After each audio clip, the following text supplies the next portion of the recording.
नमस्कार दोस्तों, आप सबका स्वागत है हमारे YouTube चैनल सरकारी शाखा में। आज हम जुलाई 2026 के करंट अफेयर्स के बारे में जानेंगे। चलते हैं हमारे स्लाइड्स की तरफ। तो हमारा पहला क्वेश्चन है कि कर्नाटक कैबिनेट ने हाल ही में किस ऐतिहासिक सामाजिक प्रथा को अपराध की श्रेणी से शामिल किया है।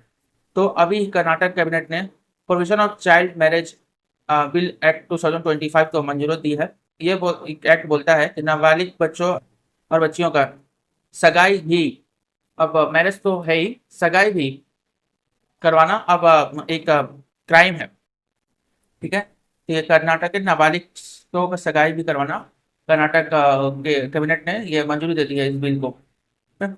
आगे बढ़ते हैं हमारे दूसरे क्वेश्चन पे। तो कर्नाटक सरकार के द्वारा गीग वर्कर हेतु कौन सी नई सुविधाएं घोषणा की गई है। तो अभी कर्नाटक सरकार द्वारा गीग वर्करों को, ठीक है, 4 लाख बीमा कवरेज देने का जो प्रस्ताव है उसको मंजूरी दे दिया गया है। ठीक है, ये social security and welfare ordinance के विधायक में बदला गया, जो लगभग 2.3 लाख कार्यकर्ताओं को सुरक्षा प्रदान करेगा। चलते हैं हमारे दूसरे क्वेश्चन की तरफ। ये थर्ड क्वेश्चन है हमारा। नीति आयोग द्वारा राज्य स्तरीय एस का फुल फॉर्म होता है साइंस एंड टेक्नोलॉजी पर निगरानी हेतु क्या लॉन्च किया जाएगा। तो अभी नीति आयोग एक state wise science and technology outlook dashboard launch करने जा रहा है। ठीक है, इससे राज्यों की एसएनटी में साइंस एंड टेक्नोलॉजी प्रगति, नवाचार और क्षमताओं को ट्रैक करने का नीति निर्माण से उद्देश्य मदद हेतु विकसित किया जा रहा है। चलते हमारे चौथे क्वेश्चन की तरफ। तेलंगाना के डोमिसाइल पॉलिसी से संबंधित सुप्रीम कोर्ट का आदेश किस तिथि को समीक्षा हेतु निर्धारित है। तो तेलंगाना सरकार ने छात्रों के लिए क्लास 9 और 12, ठीक है, कर्नाटक में ही या फिर उस स्टेट में ही, उसी राज्य में पढ़ने का शर्त दिया था, जिसको कोर्ट ने खारिज कर दिया। ठीक है, कर्नाटक सरकार इससे क्या करना चाहता था कि अगर वो क्लास 9 और 10 उसी राज्य में पढ़ेंगे तब उनको वहां पर जो कॉलेज है उनमें एडमिशन मिल जाए। लेकिन सुप्रीम कोर्ट ने इस नीति को अव्यवहारिक बताया है और इसे 29 जुलाई 2025 को पुनर्विचार हेतु, मतलब फिर से इस पर विचार किया जाना चाहिए, इसे निर्धारित किया है। तो 29 जुलाई 2025। आगे बढ़ते हैं हमारे पांचवें क्वेश्चन की तरफ। उत्तर प्रदेश सरकार किस अंतर्राष्ट्रीय निवेश सम्मेलन GIS ग्लोबल इन्वेस्टर्स समिट की तैयारी में नई इन्वेस्ट यूपी योजना लागू किया। क्या कौन सी योजना है? Invest UP. तो अभी यूपी सरकार ने ग्लोबल समिति होने वाला है हमारे देश में, ग्लोबल इन्वेस्टर समिति, ठीक है, अगस्त 2026 में होने वाला है। तो पहले ही एक योजना लॉन्च किया है इन्वेस्ट यूपी, ठीक है, आउटरीच योजना है। इसमें सार्क देशों और China+1 रणनीति के आधार पर रोड शो और पॉलिसीज लागू की जा रही है। ठीक है, कुछ प्रमुख देशों जैसे सिंगापुर, जापान और यूएस शामिल होंगे इसमें। तो ये GIS 2026 का योजना है। आगे बढ़ते हैं हम अपने छठवें क्वेश्चन पे। तो हमारा छठवां क्वेश्चन है, ECB ने, ठीक है, यूरोपियन सेंट्रल बैंक ECB ने 24 जुलाई 2025 को ब्याज दरों पर क्या निर्णय लिया है। तो अभी ECB, यूरोपियन सेंट्रल बैंक ने ब्याज दरों में आपको कोई चेंज ना करते हुए 2% ही रखने लग गया है। ठीक है, अपरिवर्तित रखा है इसको। ठीक, तो ना अपरिवर्तित, यहाँ पर अपरिवर्तित रखी है, कोई चेंजेस नहीं किया है। कितना परसेंट है? 2% ब्याज दर। किसने किया है?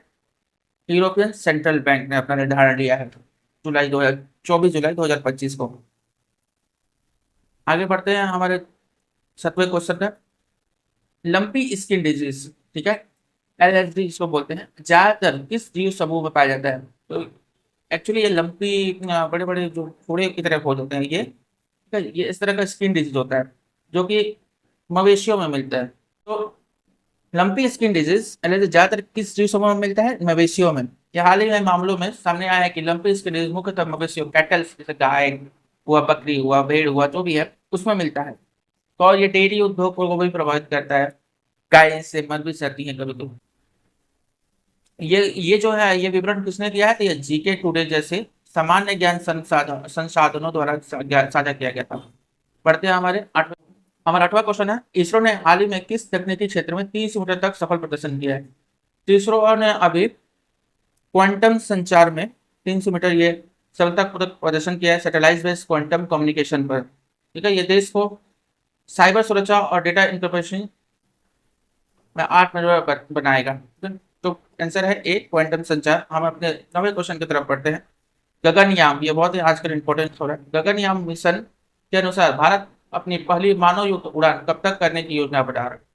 तो अब गगनयान मिशन का लक्ष्य है कि 2028 तक, यानी सी ऑप्शन, 2028 तक पहला मानव युक्त उड़ान भेजना है। ठीक है, हाल ही में कैबिनेट ने BAS पास 01 मॉड्यूल की मंजूरी दी है और 4 अनमैन्ड मिशन को भी मंजूरी दिया है। 2026 तक इसको पूरा करना है।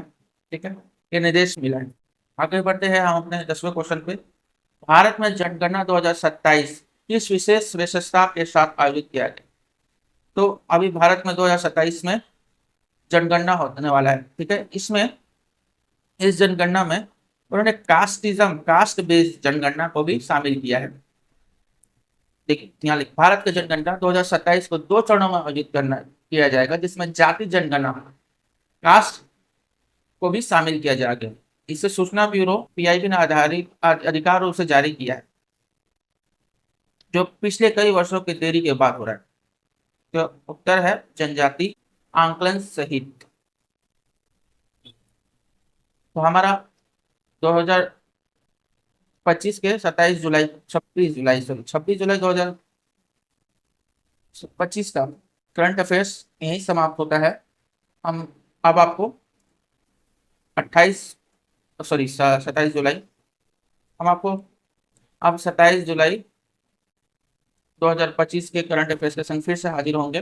तब तक के लिए आप हमारे चैनल को सब्सक्राइब कर लें। ठीक है, इसको लाइक करें, सब्सक्राइब करें, शेयर भी करें। बाय।